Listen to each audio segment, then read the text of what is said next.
Сәлем достар, Балбармақ арнасына қош келдіңіздер. Бүгін біз сіздермен жент әзірлейтін боламыз.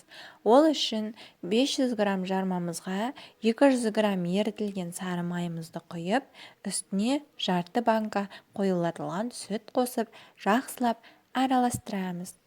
Достар, подписаться кнопкасын басып, каналға тіркелуді ұмытпаңыздар. Осылай араластырып болған соң, өзіңізге қолайлы форманы алып, жармамызды салып, женттер жасаймыз.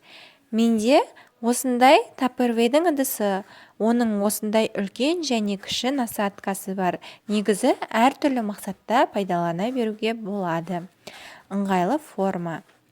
Немесе осындай жалпақ табаққа женттеріміздің барлығын бірден орналастырып, мұздатып, турап қоюымызға да болады.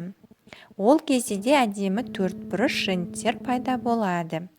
Мінеки, мен осылай салып ала қоямын.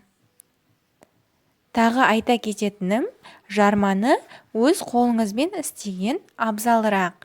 Яғни, дүкеннен жақсы тарымызды таңдап алып, оны әбден кірі шыққанша мұздай сумен жуып, кептіріп, қантпен тарыны араластыра отыра, блендерден өткізіп аламыз. Енді өзіміздің жентімізге көшейік.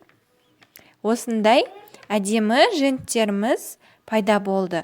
Осы әдемі женттерімізді мұздатқышқа 30 минутқа қойып қоямыз. Содан соң керемет женттеріміз әзір болады.